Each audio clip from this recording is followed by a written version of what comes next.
Let's talk about parenting. How much time have you got?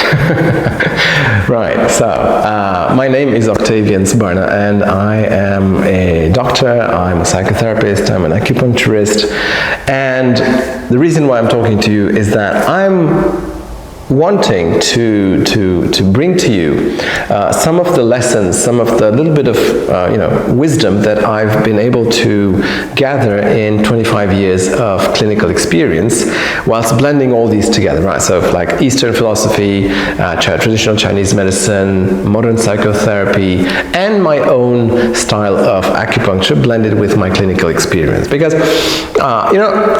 people come to an acupuncturist, let's say for some physical stuff, right? And the physical stuff, chronic disease and all that, usually has its roots in emotional stuff. Usually has its roots in inner turmoil. Usually when patients are asked, when did your problem start? It started then. Okay, so what happened in your life in that moment, in that period of time? Did anything special happen?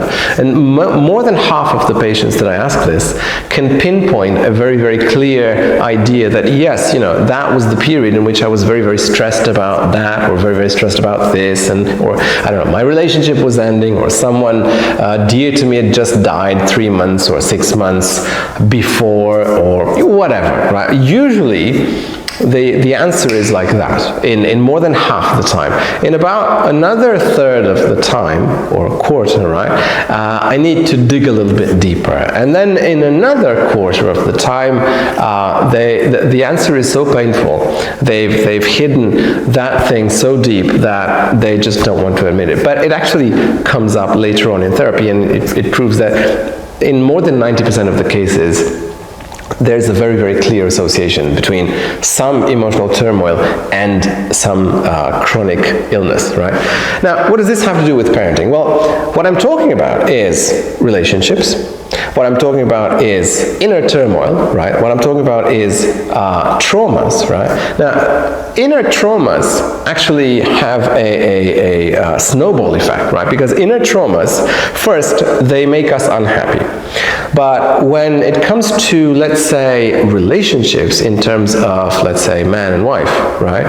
Or, two lovers, whatever their sexes are, those traumas are compounded because there's this idea that love is an equation where half meets another half, right? We are all looking for our better halves. That's the saying, right? How just obsolete is that way of thinking, right? The mathematics of love is not addition. 1/2 plus 1/2 does not equal a whole. The mathematics of love is multiplication, right? If you have 1/2 and you multiply it with another half, right? Basically, if you take a broken person and you put it alongside another broken person, guess what? Are you going to make two people that are happy together? No.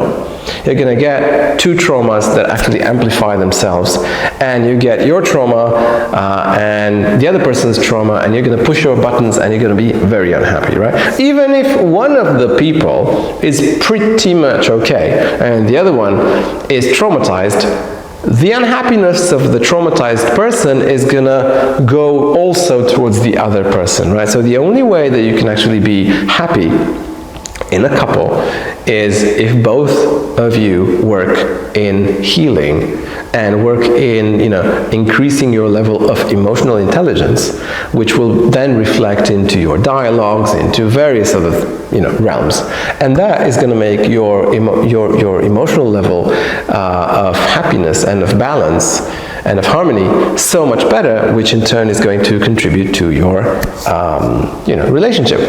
So why did I talk about parenting? Wow. That was a big parenthesis, everything that I said so far. Because if you think you can handle a relationship between two lovers, wait until a child comes, right? The child makes the relationship look like peanuts, right? True difficulties are not when you have two people being together. It's when you have two people going through, everything that a child in the family brings, right? Because there's a lot of physical and emotional stress, and a lot of emotional, psychological buttons that are pressed, because that little thing that screams and wants your attention 24 hours a day, mostly, is going to really remind you of when you were like that, when you were young, when you had those needs.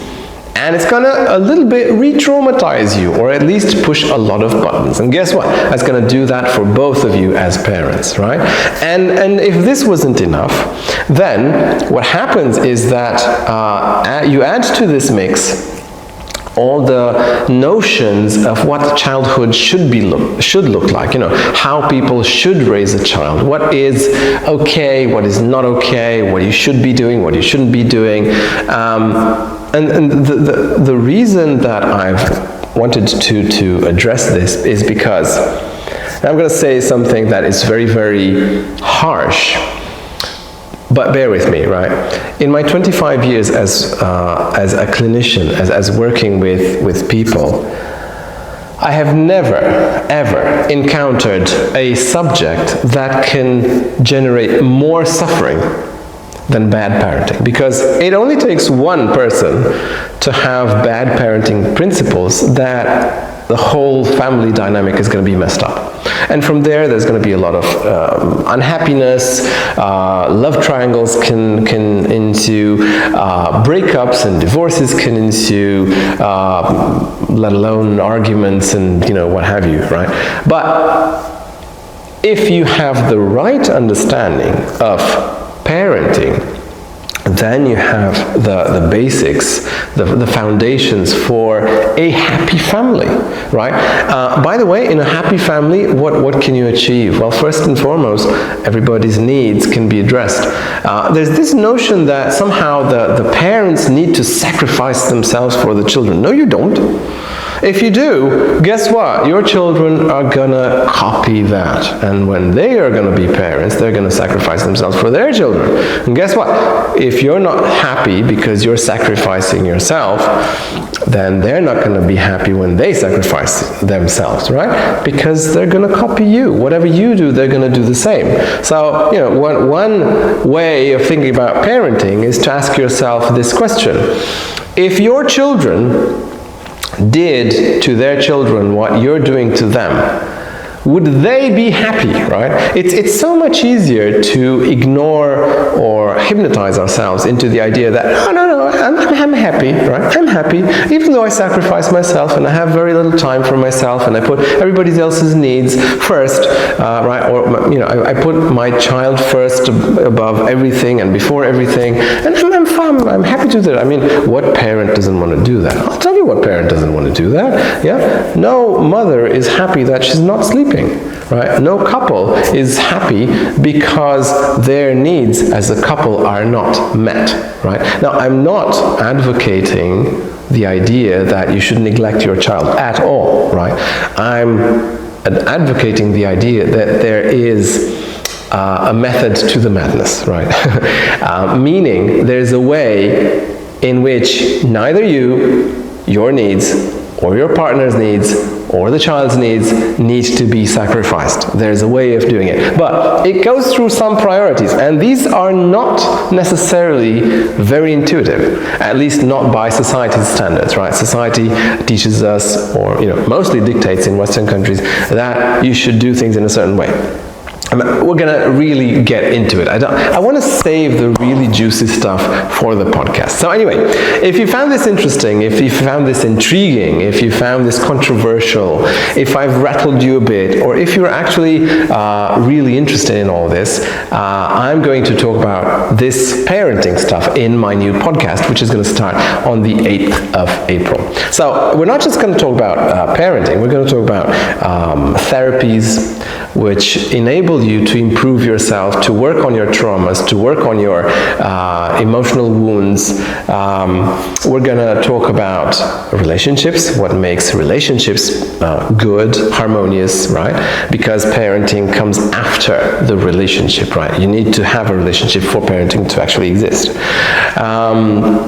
We're going to talk about spirituality, and we're going to talk about parenting, right? So, in all this, I'm going to bring my experience that I've had with thousands of patients through more than 25 years of practice, and I'm going to tell you what worked, right? I'm not about theory, even though I've studied theory, right? I'm not about theory. I'm not going to talk to you out of just dry books and theory. I'm going to talk to you about the things that I've seen that systematically deliver the same results, the good ones and the bad ones, because it is so obvious, so obvious. It's just not intuitive, but it's so obvious in retrospective. And if not, you know, why would you not benefit from these? You too can have a better understanding of these things, and if you apply even just half of what I say there, I guarantee to you that your life is going to be immeasurably better. So, 8th of April, put it in your diary, and we're going to really start a fascinating journey. I'll see you then.